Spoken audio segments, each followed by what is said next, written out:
سڵاوتان لێ بەڕێزان خۆشحاڵم جارێکی تر لەگەڵتانم بۆ وەرگرتنی پەیوەندەکانتان بۆ چوونەکانتان سەبارەت بە تەوەریکی تری پرۆگرامەکەی خۆتان مایکی خەڵک ئەمڕۆ قسە لەسەر ناردنی چەک دەکەین لەلایەن هەرێمی کوردستانەوە حکوومەتی هەرێمی کوردستانەوە بۆ کۆبانێ لە ڕۆژئاوای کوردستان ئەمە داخوازی ناڕەزایەتیەکان بوون هەرێمی کوردستان داخوازی زۆربەی لایەنە سیاسیەکان بوو کە هەرێمی کوردستان هاوکاری کۆبانێ بکات و چەک بنێرێت و هاوکاریەکانی هاوکاری سەربازی بن دیارە دوێنێ وتەبێژی بەگەوەی ڕاگەاند بوو کە هەرێمی کوردستان هاوکاری ناردووە لەو هاوکاریانە هاوکاری سەربازی تیاندایە کە بە پێی وتەبێژیە بەگا ئەو هاوکاریانە لە کانتۆنی جززیرەن و نەتوانراوە بگەیەندرێنە کۆبانێ لێرەدا وەزارەتی پێشمەرگە ڕایگەیاند کە لە 24 کاتژمێری داهاتوودا چەک و تەقەمەنی بۆ کۆبانێ دەنێرن و لەو بارەی وتەبێژی حکوومەتی هەرێمیش ئەوەی ڕاگەیاند کە ژمارەیەک چەکداری ڕۆژئاوای کوردستان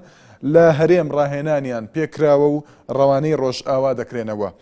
سەفین دزەی وتەبێژی حکوومەتی هەرێمی کوردستان بە NRT ڕاگەیاند کە کۆمەڵێک خەڵکی ڕۆژئاوای کوردستان کە لە ڕابردوودا لە هەرێمی کوردستان ڕاهێنانی سەربازیان پێکراوە دەنێردرێنەوە بۆ ڕۆژئاوای کوردستان بۆ هاوکاریکردنی کۆبانێ لە شەڕی دژ بە داعشدا و سەرچاوەیەک لە وەزارەتی پێشمەرگە بە NRT ڕاگەیاند کە بڕیارە لە 24 کاتژمێری داهاتوودا وەزارەتەکەیان چەک و تەقەمەنی بۆ کۆبانێ بنێرێت بەبێ ئەوەی ئاماژە بە شێوازی ناردنی ئەو چەکانە بکات کە پێشتر دەوترات تاکە ڕێگە بۆ ناردنی هێز یاخود هاوکاری وڵاتی تورکیا کە تا ئێستا ڕەزامەندی نیشان نەداوە بەوەی کە لە ڕێگەی وڵاتەکەیەوە لە ڕێگەی تورکیاوە هاوکاری سەربازی منێردرێت بۆ کۆبانێ و لەو بارەیەوە حکوومەتی تورکی ئەوەی دەوت کە ئەمە ناواقعیە کە لە ڕێگەی خاکەکەیەوە هێز بنێردرێت بۆ کۆبانێ دیارە هاوکات وتەبێژی حکوومەتی هەرێم ئەوەی پشتڕاست کردەوە کە حکوومەتی هەرێم چەک و پێداویستی بۆ کۆبانێ دەنێرێت و بەپێی ئەو سەرچاوەی کە بە NRT ڕاگەیاندووە لە ماوەی 24 کاتژمێری داهاتوودا وەزارەتی پێشمەرگە چەک دەنێرێت بۆ کۆبانێ. بەڕێزان ئەمە تەوەری ئەمڕۆی پرۆگرامەکەیە تا چەند ئەمە وەڵامێکە بۆ داخوازیەکانی هاوڵاتیان ناڕەزایەتەکان خۆپیشاندانەکان گردبوونەوەکان و لە لایەکی ترەوە تا چەند ئەمە کاریگەری دەبێت لەسەر دۆخی ئێستای کۆبانێ کە فڕۆکە جەنگەکانی ئەمریکا و هاوپەیمانان دوو هێرشی ئاسمانی نوێیان کردەوە سەرچەکدارانی داعش لە کۆبانێ ئەمە ئەمڕۆ فەرماندەی ناوەندی هێزەکانی ئەمریکاش ئاشکرای کرد کە ئاماژەکان دەری دەخەن هێرشەکانیان پێشڕەوەکانی داعشی لە کۆبانێ کەم کردوتەوە و شەڕوانانی کوردیش بەردەوامن لە خۆراگری ئەمە لە کاتێکدا کە دوێنێ ساڵح مسلم هاوسەرۆکی پەیەدا گەیشتە هەرێمی کوردستان لەگەڵ مەسعود بارزانی سەرۆکی هەرێمی کوردستان کۆبەوە پێی ئەو هەواڵەی کە لە سایتی سەرۆکایەتی هەرێمدا بڵاو کراوەتەوە ساڵح مسلم سپاسی مەسعود بارزانی کردووە بۆ ئەو هاوکاریانەی کە ناردوونی بۆ ڕۆژئاوای کوردستان و هەندێک لە چاودێران دەڵێن لە پاش ئەو کۆبوونەوەیە لە پاش ئەو جوینە کۆمەڵێک گۆڕانکاری دێتە پێشەوە لە ڕووی مەیدانیەوە لە کۆبانێ ئەمەی کە ئێستا قسەی لەسەر دەکرێت ئەوەی کە وەزارەتی پێشمەرگە سەرچاوەیەکی وەزارەتی پێشمەرگە بە NRT ڕاگەیاندووە کە لە 24 کاتژمێری داهاتوودا چەک لەلایەن هەرێمەوە دەنێردرێت بۆ کۆبانەیەکێک لەو گۆڕانکاریانەی کە لە ئێستادا لە واقعدا هەیە. ئێوە دەتوانن قسە لەسەر ئەم تەوەرە بکەن هەروەها لە ڕێگەی فەیسبوکەوە بە ناونیشانی facebook.com/naliatv بۆ چوونەکانتان دەخوێنینەوە و ڕاستەوخۆ لە سەر شاشەی NRT بۆ چوونەکان بڵاو دەکرێنەوە هەروەها دەتوانن لە ڕێگەی ڤیدیۆ سکایپەوە بە دەنگ و ڕەنگ لەگەڵماندا بەشدار بن. دیدار لە هەولێرەوە یەکەم پەیوەندیمانە ئەم کاتت باش. زۆر سپاس دەکەین کاک دیدار فەرموو. دەستپۆچیان پرۆگرامە جوانتان لێکم بەڕاستی کەناڵی NRT لە هەموو کوچەکانە یەکەمینە. زۆر سپاس دەکەین فەرموو کاک دیدار. بڕای من ئەو فشارە دەماوەری خەڵکی کوردستان و وڵاتانی دەوروبەر بە تایبەت ئێستا سەرۆکێکی وەک بەڕێز ئۆباماڵێ سەرسامم بە چالاکیەکانی بڵین گەلی کورد لە ڕۆژئاوا بۆ مای ئەوەی کە بتوانرێت ڕێککەوتنێک لە نێوان پێدە و حکوومەتی هەرێمی کوردستاندا بکرێت بۆ ڕەوانەکردنی چەک لەبەرەوەی دەمانزانی چەند ڕۆژ پێویستە بۆ چەکنانێدرا لەبەر ئەوە بوو کە ساڵح مسلیم هات و کۆبوونەوەیان کرد تێکاتنێک لە نێوان سەرۆکی هەرێم و پێدەدا هاتۆتە دی بۆی ئەوانش بەزار بن لە سووریادا. بەڵێ دەستخۆشیتان یەکەم و سەرکەوتوو بن. زۆر سپاس دەکەین، سپاس بۆ پەیوەندیەکەت لە فەیسبووکەوە. لوقمان زەنگەنە نازانم کۆمنتەکەی پەیوەندی بە تەوەرەکەەوە نییە. لە کۆمنتەکانی تردا دیارە بڕوە ئاپۆ نووسیوێتی کۆبانێت جێگەی بەرخۆدانی کوردانی هەر چوار پارچەکەیە. هەڵمەت سەلام نووسیوێتی هەرێم دەبواە چەکەکانی ئێستا لە کۆبانێ بواە، کاتە پێی وایە ئێستا درەنگە ڕەنگە بە پێی کۆمنتەکەی. پرینس عەباس نووسیوێتی باشترە دەبابەکانی تورکیا لە بامەرنێ و باتیڤا و بەرواری باڵا بنێرن بۆ کۆبانەیە. دیارەوەکو توانجێک نووسیوێتی لە بوونی سوپای تورکیا و بەشێک لەو سوپایە لە چەند ناوچەیەکی بادینان بە تایبەتی لە سنووری ئامێدی و ئەو ناوچانە. ڕۆژگار لەگەڵماندایە، ئەم کاتت باش. ئەلۆ، ئەم کاتت بەش بە ڕێزەکەم. سپاس دەکەین کاک ڕۆژگار، فەرموو. بە ڕێزەکەم دەبارەی تەوەرەکەی ئەوڕۆ بۆ ناردنی چەک بۆ کۆبانی. بەڵێ کاک ڕۆژگار، تۆ لە حاجیاوە پەیوەندی دەکەی، لەو سنوورە ناڕزایەتی هەبوو و گردبنەوە هەبوو بەرامبەر بەوەی کە هەرێم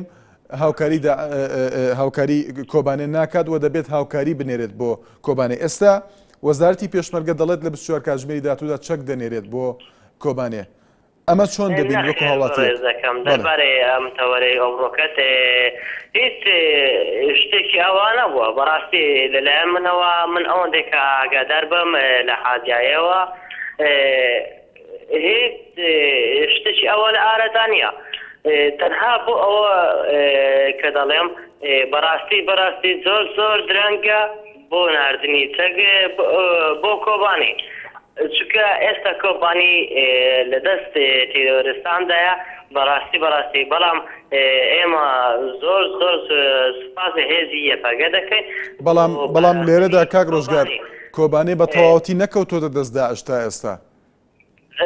بەڵام بەڕێزەکەم من نەموتە کەوتۆتە دەستی داعشەوە، بەڵام بەڕاستی سەرنج بەسەر ئەوە قسەی تۆ ئەوە بوو کە کۆبانی لە دوا ڕۆژدا لەوانەیە بکەیت بەردەستی داعشەوە. بەڵێ ئەگەر کاک ڕۆژگار ئەگەر زوو بێیان درەنگ بێت بۆ ناردنی ئەوەی کە چەک بنێرێتە کۆبانی.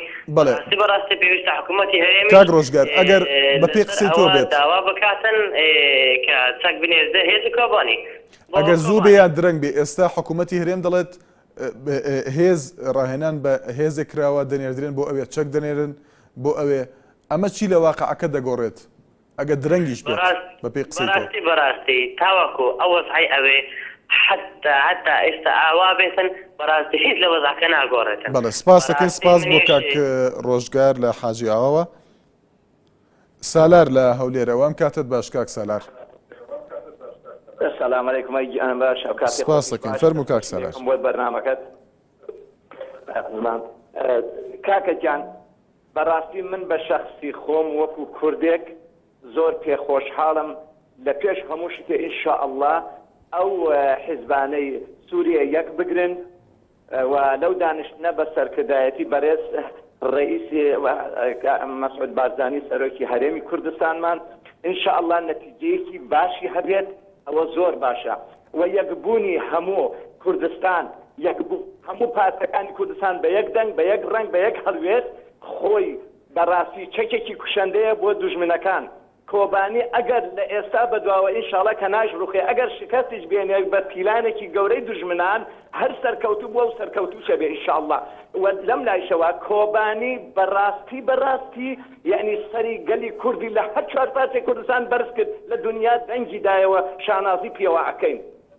ئەگەر ڕوختەتم بە کورتی کاک سالار، زۆر بە کورتی، زۆر بە کورتی، ئەگەر بتوانی بە کورتەیەک کورتەیەک لە ئەو هەڵبەست لە هەر چوار لا ڕاوم ئەنێ قەت خۆم نافرۆشم لە پێناوی نەبوونی بۆ هەنێ لە مێژە حەولە دەم لە دوی سەر بەخۆیی بە ئاواتی ئەمڕۆ بووم تابیگەمێ هادوو نەمافی بەشەر پشتیوانیم لێ ئەکەن ئەگەر ڕاستەکەن ئەو حەقەی بەلایانە بمدەنێ ڕۆژێ دێ تێکەچێ حدودی ناحەقین کرمەشان و هەکاری کەرکک و خانەقین گەرچی ئەمڕۆ وڵاتمان لێکراوە بەش دیواری برلینە نامێنێ تا بەحری ڕەش. بەڵێ کاک سالار سپاس دەکەین سپاس بۆ پەیوەندەکەت. ئیسماعیل لە پیرەمەگرونەوە کاتت باش کاک ئیسماعیل. کاک سوانم کاک سپاس دەکەم فەرموو کاک ئیسماعیل. وڵی کاک ئەمە زۆر درێنگە ئەم ناردنی چەکە تا ئێستا بۆ لەیاندا چونکە یاپەگە لەژێر دەستیانەوە یاپەگەڵا لە دووەکە ئێستا لەژێر دەستیانە یاقراکان بە یاپەگە کرد ئێنجا چ چامەی بۆ تا ئێستانیان ناردووە هێزیان نەنار بۆ کۆبانیەوە ناگاتێ ئەمان لە پشتەوە هێرشکەم یاپەگەش لەو لا هێرشکە هەردووشان داژن ئەمەش مەبەستیانێ بەبەستیانەوە بوو یاپەگە بێتە ژێر دەستی خۆیان. بەڵێ سپاس بۆ پەیوەندەکەت. هیمداد شەریف لە فەیسبووکەوە نووسیوێتی زۆر پێویستە یارمەتی کۆبانێ بکرێت بە هەر جۆرێک بێت. سعید کۆچەر نووسیوێتی دەبێت زیاتر هاوکاری کۆبانێ بکرێت بە هەر شێوەیەک بێت. کۆبانی شانازیە بۆ کوردان. ئازاد کاکە نووسیوێتی کۆبانێ بۆتە تاجێکی زێڕین بۆ سەر هەموو تاکێکی کورد. کاروان عەبدوڕەحمان لە فەیسبووکەوە دەڵێت دەبێت حکوومەتی هەرێمی کوردستان زۆر شانازی بکات و یارمەتی و بە هەموو جۆرە هاوکاریەک بۆ کۆبانێ و هەموو پاشەکانی تری کوردستان چونکە ئەرکێکی شەرعی و ئەخلاقی و نیشتیمانیە. دیدار لە سلێمانیەوە ئەم کاتت باش. ئەم کاتە باش. سپاس دەکەین کاک دیدار. من ڕاستەکەی ئەمەوەیەوە بەتێنافتان بڵم کە هەر جەنابێک هەر بڕێوە کە جەنابی سەرۆک بیدات بەڕاستی ئەوە لە شایستەی ئەوەیە کە میلەتی کورد خەمخۆری ئەمەیە بەڕاستی جەنابی سەرۆک خەمخۆری میلەتی کوردە و حەز بڕیاکە کە جەنابی سەرۆک بیدات ئێمە پشتگیری لێ دەکەین بە هەموو شێوەیەکەوە ئێمە لەگەڵ جەنابی سەرۆک داین و پارتی دیموکراتی کوردستان یەکەم حیزب بووە کە لەگەڵ ئەم هەلومەرجەی ئێستادا بووە بەڵام بەڵێ کاک دیدار. کاک دیدار گوێت لێمانە؟ بەداخەوە دیارە پەیوەندەکەی بچڕا. مام قادر لە هەولێرەوە ئەم کاتت باش مام قادر. ئەو کاتت باشتر کاچی بەڕێز وەڵی ئەمە دەرێم لە کاتی خۆی بە ئاشکرا بە دزی بە هەموو لەولە کاک مەسعود دەورەی ڕئیسی هەبووە ئەگە دەوری ڕئیسی نەبە بەڕێز کاک ساڵح نەدەهاتە شاری هەولێرێ و لەگەری دابنووسی دیارە زێساوی تێدا هەیە هەموو لایەنەکان پێکەوە دانیشتینە بۆ ئەوەی بتوانین بە تەواوی چارەسەری کێشەکەی بکەیت و کاک مەسعود داوای لە تورکیا ڕێگامان بدا حەشکەریە لیستەدا خۆش بکەین ئەو خەڵکە نازانم هە درەنگە کەس دەستیوی گردبوو دەبا بچوو بە لۆ کۆبانێ ئەگەر ڕاز دەکا لێرەکانە لۆ من دەچن کەناڵەکی دەزەنە بەر بەردار و بەرداران ئەوەیە خەبات لۆ کۆبانێ خۆمان لۆ کۆبانێ ئەوەیە لەسەر عەرزی واقع هەستوو بچی خزمەتی کۆبانێ بکەی کاچی من تێدەگەی کۆبان چێر کۆبان ئەمەینە ئەمە کۆبانی خلاص تێدەگەی لەناو پاش ئەمە ساڵڕانی کەسدا کە یارمەتیمان بدا ئیلا دەبی خۆمان یارمەتی خۆمان بدەی کوردستان یەکە و نابی بدو لەگەر ڕێزم. سپاس بۆ مام قادر لە هەولێرەوە. هەڵمەت لە سلێمانیەوە ئەم کاتت باش کاک هەڵمەت. کاک شوانگیانم کاتە باشی زۆر سپاس دەکەین فەرموو کاک هەڵمەت. زۆر سپاس مەمنونم. دەستخۆشی بەرنامەکەتان لێکەم بەڕاستی تەوەرێکی زۆر جوان و شایستەیە دەستان خۆش بێ هەر سەرکەوتوو بن بە بوونەی تەوەرەکەشتانەوارێ منەوەیە من خۆم وەکو هاوڵاتێکی شاری سلێمانی بۆ ئەوەش ناڵێم بڵێم وەڵام من پارتی میانێکێتی من ئێستا کوردیەکەم زۆر سپاسی کاک مەسعود دەگەم کە کارێکی وا پیرۆزەکات ئەمە چکە بۆ مێژووە بەی دوست بێ ئەگەر خوا نەخواست هەرچەندە شتی واژ نابێ کۆبانی شکست بێنێ ئێمە ئەڵێن هاوکاری خۆمانمان کرد ئەمە هەروەکو کات دەردی وایە کاتێکی زرد وایە بۆ ئەو دەوڵەتانی کە دراوسێمانن دژمنمانن سپی دوست بێ ئەگەر ئێمە هاوکاری کۆبانی نەکەین تورکیا لەلایە کۆپەلاماری لایەکی تری هەرێمی کوردستان بات ئێمە ناتوانین لەسەری هەڵبێنێ ئێران لەولاوە پەلاماری شوێنێکی کوردستان بکە ناتوانین لەسەری هەڵبێنێ ئەمە وەکو کاردێکی زەروا بوو بۆ هەموو دەوڵەتە دراوسێکانمان کە تاویان بە کوردستان هەڵنایە و دەست خۆش. سپاس بۆ کاک هەڵمەت. عوسمان لە دووسخورماتووەوە ئەم کاتت باش کاک عوسمان. کاچۆنەوە کاتت باش. سپاس دەکەم کاک عوسمان فەرموو. وەڵا پیرۆزبای لە کەناڵەکەتان دەکەم. زۆر سپاس دەکەین. داوا لە سەرۆکاتی دەکەم یارێم و پەرلەمان و پێشمەرگێ گەبەزوتین کات بۆ کوبادێ و یارمەتی دەنا تا ئاساکردنی زۆر کاتەکەی درەنگ بووە.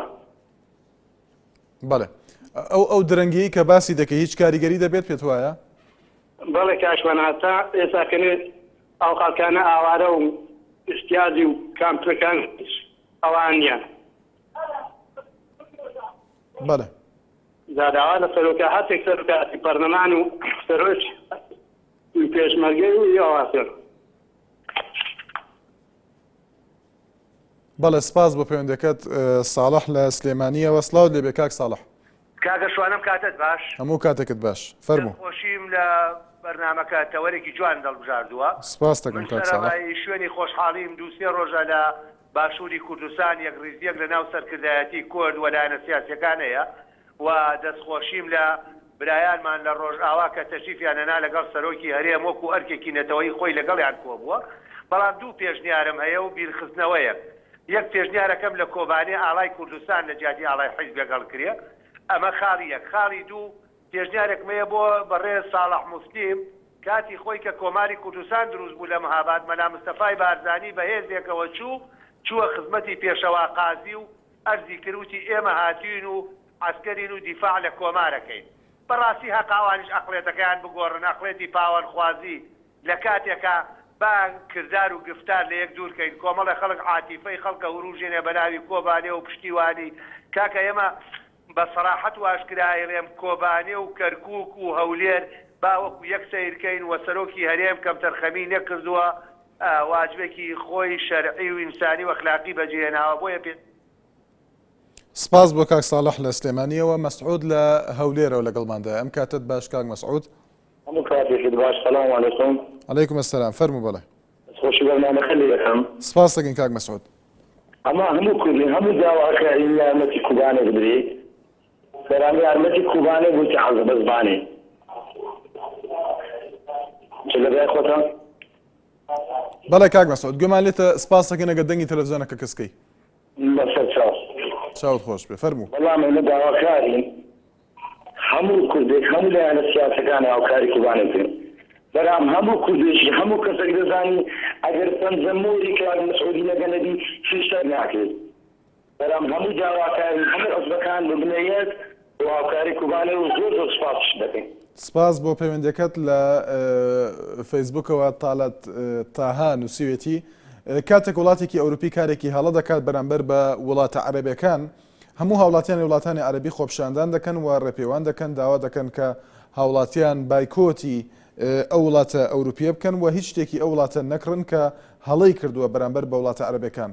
خەڵکی کوردستانیش دەتوانن بانگەواز بکەن و هەڵمەتێکی شڕ بکەن لە کڕینی کەلوپەلی تورکیا بایکۆتی کڕینی کەلوپەلی تورکی بکەن.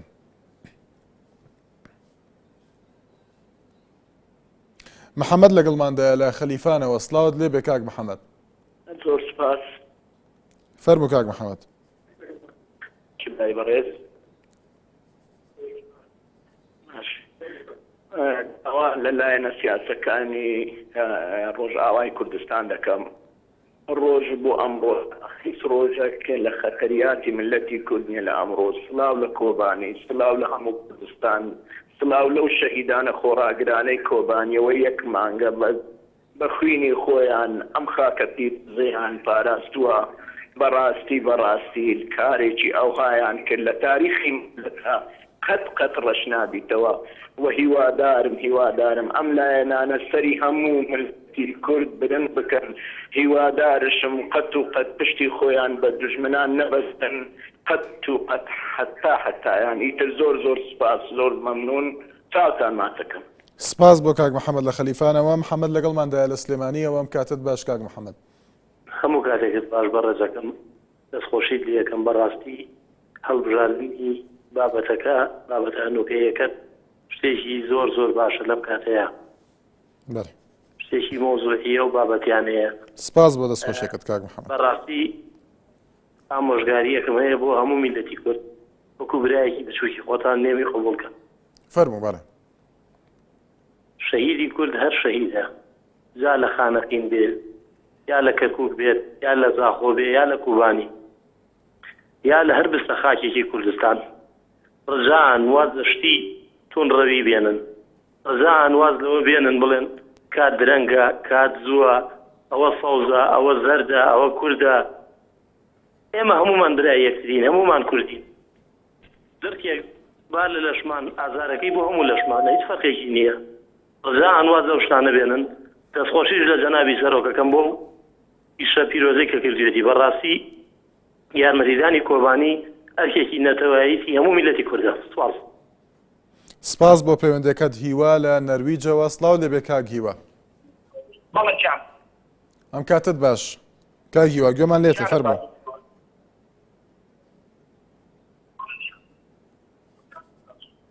هەموو کاتێکتان باش بە بۆچوونی من ئەمە ئیشی پەرلەمانی کوردستانە بە بۆچوونی من پەرلەمانی کوردستان پێویستە چ بە پەرلەمانێک ئەکتیڤمان نییە ئێمە پەرلەمانەکەمان تا ئێستا هیچ کارێکی باشی نەکردووە خزمەت بە گەلی کورد بکە ئێمە بۆچی دەستخۆشی مەسعود بەرزانی سێنگارە یان خۆ لە پارتی یوکرانی کوردستان بووین ئەمە کارێکی نەتەوەیەت پێویستە جێرەدی بکە ئەدی چێ بوو لە ڕێگای لەرە ساڵە مسلیم کرد کاتی خۆی دێ بۆ کوردستان چێ بوو خەندەقی لێدا چێ بوو پێی بە قوبانی لە سەرەتادا یارمەتی قوبانی نەدەدا بە بۆچوونی من ئەمانە هەموو ئیشی ئەوەی کە پەرلەمانی کوردستان هەڵقوڵانی ناو جەماوەر نییە پێویستە پەرلەمانی کوردستان پەرلەمانی شکارا بێ ڕێگری بکات لەم شتانە زۆر سپاس سپاس بۆ کاک هیوا لە نەرویجەوە بەڵێ پەیوەندیەکی تر لەگەڵماندایە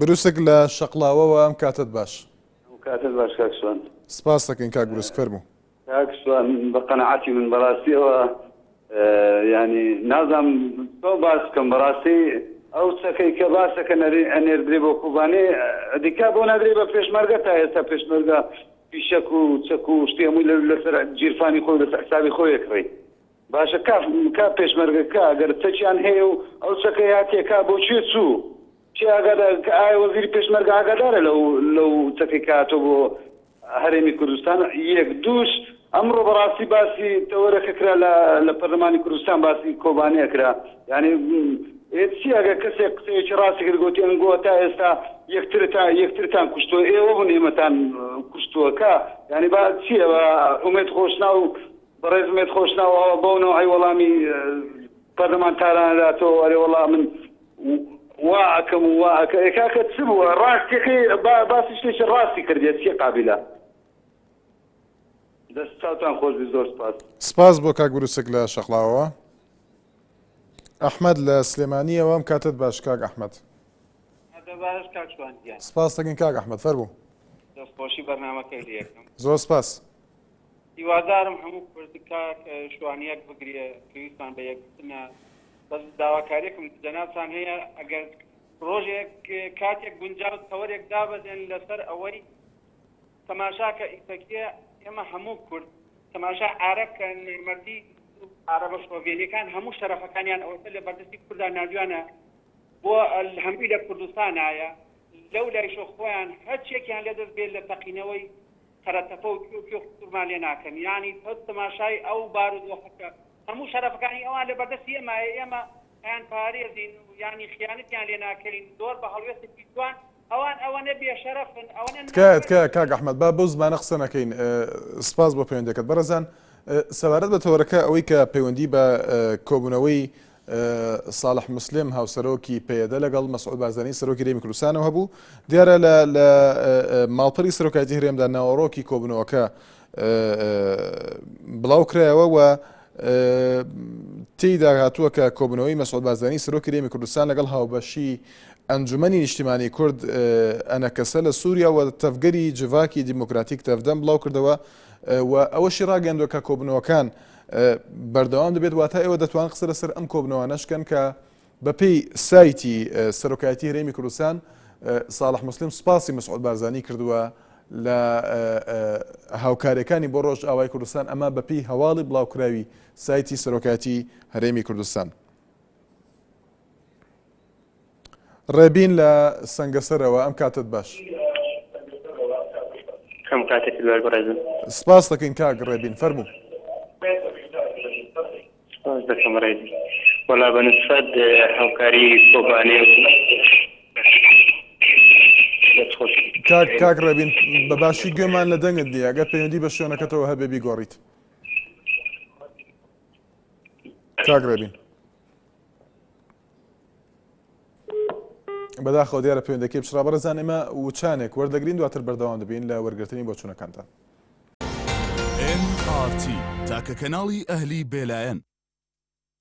دووبارە سڵاوتان لێ بەڕێزان ئێمە بەردەوامی لە وەرگرتنی بۆچوونەکانتان سەبارەت بە تەوەری ئەمڕۆی پرۆگرامی ماکی خەڵکە تایبەتە بە ناردنی چەک بۆ کۆبانێ بۆ ڕۆژئاوای کوردستان لەن حکوومەتی هەرێمەوە کە ئەم هەواڵە سەرچاوەیەکی وەزارەتی پێشمەرگە بە NRT ڕاگەیاند کە لە 24 کاتژمێری داهاتوودا چەک دەنێردرێت بۆ ڕۆژئاوای کوردستان یاخود بۆ کۆبانێ هەروەها سەفین دزەی و تەبێژی حکوومەتی هەرێمی کوردستان ئەوەی بە NRT ڕاگەیاند کە ژمارەیەک لەو هاوڵاتیانی ڕۆژئاوای کوردستان کە لە هەرێمی کوردستان ڕاهێنانی سەربازیان پێکراوە دەنێدرێنە کۆبانێ بۆ شەڕکردن یاخود جەنگ دژ بە داعش. ئەحمەد لەگەڵماندایە لە دهۆکەوە ئەم کاتت باش کاک ئەحمەد.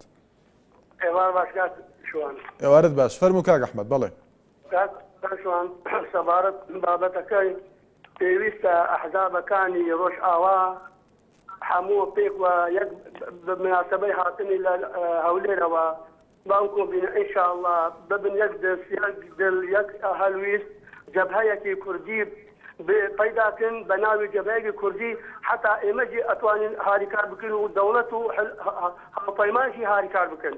دووەمین بزان ئەو جەبهە ئەو ئەحزابە جەبهەیەکی حتا نەبن پێکەوە بۆ یەک دڵ یەک دەست دژمن مەناتۆفت و دواریژی عندك دليل شكونا هنا دليل كاكا تفاعلوا بالخير تجدونه وكاكا هلا يجد للرجع اول شكل ارضوا هالجنابه تزانا كوباني جزيره ما واسي الرجال نيا كاكا او كاكا دليل اخيره وما اخيره ما كرم برون جبهه بابرون اما يك هلويسين يك كردين بو يك ارما بەڵێ سپاس بۆ کاک ئەحمەد کاروان لە هەولێرەوە ئەم کاتت باش کا کاروان. ئەم کاتە باش سپاس دەکەین فەرموو کا کاروان. بەڕێزی سپاس دەستخۆشتەوەرەکەتان دەکەم ڕاستی شتێکی جوانە بەنسبەت ئەم بڕیارەی سەرۆک و دانیشتنی ساڵە مسلیم لەگەڵ سەرۆک شتێکی زۆر باش بوو.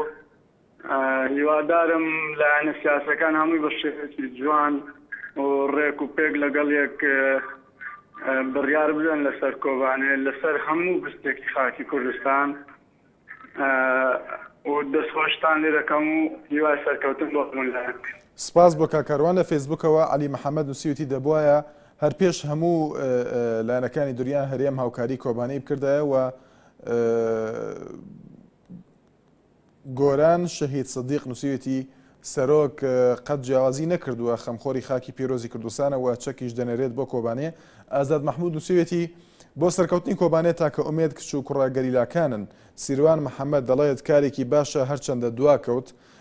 ئاری هەورامی نووسیوێتی ئەگەر کوردستان ئەوە نەچەکی زۆرە بۆ شنگال و جەلولا ڕزگار ناکات. ئاری هەورامی هەر کۆمنتێکی تر دەڵێت هەر کات کۆبانی ئاڵای کوردستانیان هەڵکرد ئەو کاتە پێویستە چەک بنێری نازانمە بەستی چیە لەوە. محسین گرکی نووسیوێتی تکایە بە مزایدە نەکرێت بەسەر ئەوی تردا. هەڵۆ کوردی دەڵێت بەچی دڵنیابین کە ئەو چەکانە دەگاتە دەستی شەڕوانان لە کاتێکدا ئەندەم پەرلەمانمان هەیە نەیانتوانی بچنە کۆبانێ چۆن چەکەکان دەگاتە کۆبانێ. ئێمە دیارە لە هەواڵەکەدا کە سەرچاوێکی وەزارەتی پێشمەرگە بە NRT ڕاگەیاند بوو کە لە ماوەی 24 کاتژمێری داهاتوودا چەک دەنێرن بۆ کۆبانێ باسی لە میکانیزمی ناردنی چەکەکە نەکرده بوو کە پێشتر سەرۆکایەتی هەرێم حکوومەتی هەرێم دەیوت زۆر زەحمەتە چەک بنێردرێت بۆ کۆبانێ هەرچەندە دواتر نەیچیروان بارزانی سەرۆکی حکوومەت ئەوەی وت کە کۆبانەیە لەلایەن هەرێمەوە هاوکاری کراوە و هاوکاری سەربازیشی تێدا بووە. دانا لەگەڵماندایە لە کەرکووکەوە سڵاوت لێبێ کاک دانا ڕای تۆ چیە لەبارەی ناردنی چەک بۆ کۆبانەیە لەلایەن هەرێمەوە؟ ئێوارەت باش کاک دانا. جوای کاکشان باشین. سپاس دەکەین فەرموو باگوێمان لە ڕای تۆ بێ فەرموو بەڵێ. بەڵێ خۆی دەستگا خۆیەتی ئەوە پێشتر ئەم هاوکاریە بگەشتە بە کۆبانی و بێگریکردن لە خاکی لە کۆبانی بەرگریکردنە لە خاکی پیرۆزی کوردستان و ئەمە جێگای ستایشی سەرۆکایەتی هەرێمە. من لە خۆمەوە وەک هاوڵاتی زۆر سوپاس یاکەم کە خەمخۆری هەموو پارتیەک کوردستانە و دەبێت هەموو لایەکەش بە هەمان شێوە وەک سەرۆکی هەرێم و لایەنەکانی ترش پتۆ بن یەکدەنگ بن بۆ پاراستنی یەکگرێتی ماڵی کورد و من بە باش دەزانم هاوکاری تەنها لە چاوچێوەی سەربازی نەبێ بەڵکو لە لایەنەکانی ترش بێ وەک ئابووری و لایەنی کۆمەڵایەتی بە هەموو شێوەیەک هاوکاری کۆبانیە بکرێ چونکە سەرکەوتنی کوردانمان لە کۆبانی سەرکەوتنە بەسەر داعش بەسەر ناحەزانی گەلی کورد. سپاس بۆ کاکدانا. محمود لە سلێمانیەوە ئەم کاتت باش کاک محمود. چاوەکەماشی سپاس دەکەین کاک محمود. قوربانم چای منی برای بەڕێزم چەک ناردن بۆ کۆبانی کارێکی زۆر زۆر باشە کارێکی زۆر زۆر چاکە هەستی نەتەوایەتی خەڵک ئەجوڵێت هەستی نەتەوایەتیمان لەسەر وجدانمان مرتاحبێت کە ئێمەیەک نەتەوەیەک هەر شوێنی بە زوڵمان لێکرێت چەک ناردن کارێکی چاکە و دەستخۆشی لە سەرکردایەتی کوردەکەم بە چەک ناردن بەوەی هێز بنێرن لە هەر شوێنێکەوە بێ چەک بنێرن یارمەتی خواردن بنێرن بۆ ئەو چەکدارانەیە بۆ ئەو شەڕوانانە 30 ڕۆژە شەڕەکەن دیفاع لە خاک و شەرەف و کەرامەتی کورد دەکەن دیفاع لە هەموو ژیانەکەن. ئەمە یەک دویش بەداخە ئەو کاکە بروسکەی کە تەلەفۆنی کرد لە شەقڵاوە ئاوی وڵات پێشمەرگە فیشەکی نییە ئەوە خۆی تەتەڕۆفی ئیسلامی سەر بە داعشەوە دینا فەرموو با منەوەی سەبڕێن بۆ سنوورەکان بگەڕ ئیمزا لە پێشمەرگەی فیشەکی نەبێ هەندێک خەڵکی خەلفێتی ئیسلامیانەیە لێرە لە ناو بازار دانیشتووەڵێ پێشمەرگە چەکی نییە نانی نییە درۆ دەسەکەن بۆی سمعی پێشمەرگە داگرن من بەداخەوە حەز ناکەمانەوە کەسانە پەیوەندی بەیەوە بکەن. سپاس بۆ پەیوەندەکەت. ماردین هەر لە سلێمانیەوە سڵاو دەبێ. ئەم کاتۆ باش براکەم. سپاس دەکەین کاک ماردین. بەڕێز قوربانە وەڵا خاڵە گەورە پەرلەمانمان بۆچی ئەگەر هەموو شتێکرا لە کوردستانە کرا بە ناوی سەرۆکی هەرێمەوە هەر شتێک کرا ئاسپاسی سەرۆکی هەرێم بکەین ئەی پەرلەمانمان بۆچی با بڕۆنەوە کەسیتیان نەمێنێ ئەی بۆچی مانە بەدە بەباتی هینکەن سنجال کە پارتی هاتە دەرەوە با ڕۆژ دەستخۆشیان لێ بکەن ئەجا ئێستا ئەڵێ یارمەتی کۆبانین ئەوان چون سنجالیان چۆڵ کرد سنجال ئەیتر ئەمە چی بوو هەرچیە کرا سپاسی سەرۆکی هەرێم سپاسی سەرۆکی هەرێم یعنی سەرۆکی هەرێم بوو بەخوای. سپاس بۆ کاک ماردین لە سلێمانیەوە. بەڵە بەرەزان پەیوەندیەکتر لەگەڵماندایە هەر لە سلێمانیەوە هێمن لەگەڵماندایە ئەم کاتت باش کاتۆ باش. سپاس دەکەین کاک هێمن فەرموو. ڕێزی ئەمە سەراوی قبول بکەن. خۆشحاڵین فەرموو کاک هێمن. کاک شوان بەڕاستی بەدەل لە بەرنامەکەت بەدەل لە تەوەرەکەت بەڕاستی حەزەکەم شتێک بێڵێم بەڕاستی دەسەڵاتدارانی هەرێم بەتابەتی وەزیرەکانی بەغا زۆر زۆر بەداخەوە پێشێژن ئاوت ئێمە ناڕۆینەوە بۆ بەغا هەتا حکومەتەکەی عەبادی موچەکەمان بۆ نەنێرێ بەڵام زۆر زۆر بەداخەوە ئەم وەزیرانە بەڕاستی نەما چونکە ئێستا ئەوەستا بە پیخوان ئەگەڕێنەوە بۆ بەغا باشە بۆ کەسێک لیان ناپرسێتەوە بڵێن ئەم دووفاقیە چییە باشە خەڵک بۆ قسە ناکە بڵێن بۆ ئێستا ئەگەڕێنەوە بۆغا بۆ پێجێژن لە تاون ناگەڕێنەوە هەتا موچەکەمان بۆ نەنێرێ هیوادارم بەڕاستی خەڵک بێزارە زۆر باسانەکەم. سپاس بۆ کاک هێمن لە سلێمانیەوە. لوقمان لە هەڵەبجەوە ئەم کاتت باش کاک لوقمان. ئەم کاتە باش بەڕێزم. سپاس دەکەین فەرموو کاک لوقمان. دەستخۆشی و بەرنامە جوانە و دەکەین. زۆر سپاس دەکەین فەرموو. وەڵام من پێم وایە ئێمە هێشتا کێشەمان زۆر زۆرە کێشەمان چارەسەر نەکراوە کێشەی بێموچەیی کێشەی بێبوونجەیی کێشەی ئەمە چ پەیوەندیەکی بەناردی چەکەوە هەیە بۆ کۆبانێ بەڵێ وڵی من ئەڵێم وەکو هاوسۆزی وەکو هاوخەمێکی یعنی وەکو شارێکی کوردستانی من پێم خۆشە یارمەتیان بدەین لە ڕووی مادیە و لە ڕووی معنەوی بەڵام لە ڕووی چەکەوە ئێمە خۆمان لێرەوە هێشتا کێشەمان چارەسەر نەبووە بۆچی بگەینە ئەو بەرەوە ئێمە خۆمان لێرەوە یەکخین ئێمە کە لێرەوە خۆمان یەخست کۆبانی خۆی ئۆتۆماتیکی چاکەوێ ئێمە جارێ هەر کەسێ و داوا شتێکەکە ئێمە شتای کەرکووکمان بۆ نەگەڕاوەتەوە ئێستا ئەو ناوچە کوردیانمان بۆ نەگەڕاوەتەوە بۆچی باز دێن ئەو سەری ئەو سەرەوە يعني بەڕاستی ئەمە شتێکی تیا ئێمەش لەم میلانە تێ ناگەن بەڕاستی دەستان خۆش بە سوپاسانەکەی سپاس بۆ کاک لوقمان لە هەڵەبجەوە.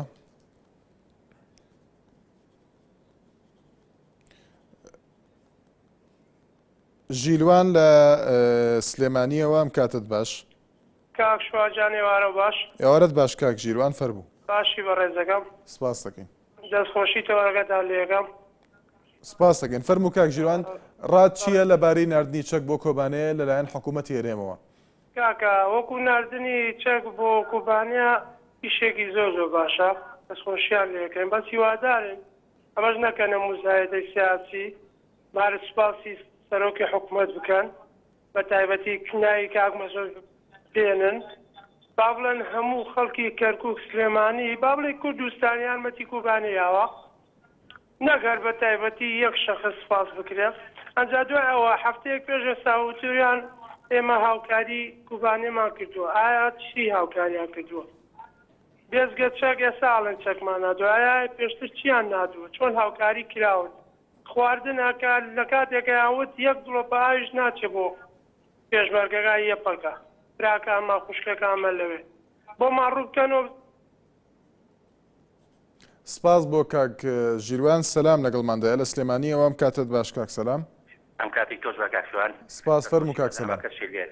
سپاس بەنسبەت ئێمە کوردایەتیەوەڵی پێشەوەی هەشتەبین دەبێت کورد ئێمە کوردایەتیش مرۆڤایەتیە بەڵام ئێمە بەداخەوە سەرۆکێکی هەرێمی بێدەسەڵات حکوومەتێکی بێدەسەڵات پەرلەمانێکی بێدەسەڵاتمان هەیە کە هیچیان نەتوانانیە تەنها مزایەدا بە ئێلامەوەکەن هەتاکو شەویش لەمە پێژیانی ئێمە ناتوانانی هیچ نەوعەشی چەک و هیچ شوێنە نییە بتوان یارمەتیان بین ئایا چی بازە لە خلال 24 ساعتاڵێ ئێمە یارمەتی حکوومەتی هەرێم یارمەتی کۆبانی داوە کۆبانی پێویستی بە یارمەتی ئەوان نییە کۆبانی گەریلای لێیە کۆبانی شەڕوانی پەیدەی لێیە ئەو کچە ئازان و بەجەرگانی لێیە کۆبانی ئەوە نییە لە سەعاتێکە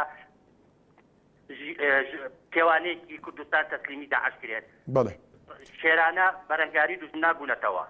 بەڵێ کاک سەلام سپاس دەکەین سپاس بۆ پەیوەندیەکەت ئومێد لەگەڵماندایە لە ئەڵمانیاوە ئەم کاتت باش کاک ئومێد. لەگەڵ ڕێزم بۆتان سپاس دەکەین فەرموو کاک ئومێد. وەڵام با بە یەک تێبینی بەسیط دەست پێ بکەم لەسەر ئەگەر زەحمەن هەبێت لەسەر حواڵەکانی سعات نۆتان هیچ کاتێک لە کاتی خۆیان وەکو پێویست نایە هەموو کات 3-4 دقە دواکەی من وەکو بینەرێکی NRT بەبەردەوام تەنیا تەمەشای کەناڵەکەتانەکەم زۆر دەستخۆشتان لێکەم. سپاس دەکەین هەشتە هەواڵەکان کاک ئومێد وە ڕەنگە کاتەکە لای تۆ جیاواز بێت جگە لە چەند جارێک ئەگەر هەڵەیەکی تەکنیکی هەبێ خەلەلێکی تەکنیکی هەبێ بەو شێوێنیە کە دوا بکەوێت هەموو جارێک. سپاس دەکەین سپاس بۆ پێشنیازەکەم لەسەر تەوەرەکە چ قسەیەکت هەیە فەرموو. وەڵای من ئەواڵێم ئێمە هەرێمێکی کوردستانمان هەیە ئەم هەرێمی کوردستانە پڕە لە کێشە و قەیران ئەم هەرێمی کوردستانە پڕە لە کێشە و قەیران کابرایەک بۆتە سەرۆکی هەرێم ماوەی 10 ساڵ لەسەر کورسیە ئەو کێشانە هەروە خۆی زیادەکە کەم ناکات لەگەڵۆشان نازانم ئەم خەڵکەی کە دایناوە بە سۆپەرمان دەستخۆشی لێکاڵێ بۆ ئەوەی کە دووبەرەکی لە بینی یەپەک و ئەم دیوا بوو لە سەردەمی ئەمانە ئەم شتە بووە یاخوا لەمڕۆوە ئەو ناکۆکێر لە بینیان هەمێنێ یاخوا لەمڕۆوە هاریکاری کوبانی بکەن بە هەر شێوەیەک بێت. بەڵێ سپاس بۆ کاک ئومێد لە ئەڵمانیاوە هیوا لەگەڵماندایە لە شارە زوورەوە سڵاو لێبێ کاگیوە. کاکسوان ئێوارە باش. سپاس دەکەین ئێوارەت باش کاگیوە فەرموو. زۆر سڵاو ڕێزمە دەستخۆشی تەوەرەگە لێگەم. سپاس دەکەین. بەڵێ وەڵا بەنسبەت هاوکاریکردنی کۆبانیەوە بەلای منەوە بەقەدەر قودس مقدسەوە دەستخۆشیان لێەکەین ئەوە زووتر ئەوەیان کردایە ئێمە تاخیر بوو لە بەرەوەی ئەو خوشکوبرانە بەڕاستی لە نەڕەحەتیان لە جەنگێکی زۆر مەترسیداران بۆ هەر کەسیش هاوکاریکردن دەستخۆشیان لەگەن بە عام ناوی هیچ شەخصێ نایەنین بەڕاستی با نەبێ بە مزایدە سیاسی و هەر کەسیش لە ئاستی خۆی ئەبێ مەوقیفی هەبێ بەرامبەر بە کۆبانیە بەڕاستی زۆر مقدسە و هیوادارم مە سەرکەوتوو بن و بەڕاستی قارەمان بەڕاستی کورتپەروەرن بەڕاستی جەنگاوەرن. بەڵێ سپاس بۆ کاگیوە ئامانج لە پێنجوێنەوە دوا پەیوەندیمانە سڵاو لێ بێ کاگاماچ فەرموو. کاکە سپاس بۆم دەرفەتە هەناردنی چەک لەلایەن حکوومەتی هەرێمەوە نییە بەڵکو لەلایەن پارتی دموکراتی کوردستانەوەیە و پێم وانە بگاتە دەستی یەکەکە بەڵکو بۆ پارتی دموکراتی کوردستانی سووریا دەبێ و بەڵگاوەیە کە هێزی چەکداری مەشبێکراوی پارتی دموکراتی سووریا دەگەڕێتەوە بۆ ڕۆژاوا ئەوە بەپێ ئەو ڕێکۆتنێ بەڕێ ساڵح مسلم و مەسعود بارزانی بووە کە لە ئیسادا لە لای ساڵح مسلمەوە نەکەوتنی کۆبانی مهمترە تا ئەوەی کە بێژگە لە یەفەکە هێزی چەکداری دیگە لە کوبانی بوونی دەبێ. بەڵێ سپاس بۆ کاک ئامانج لە پێنجێنەوە کە دوا پەیوەندیمان بوو بەڕێزان تا سبێنێ هەر لە خۆشی دەبێت.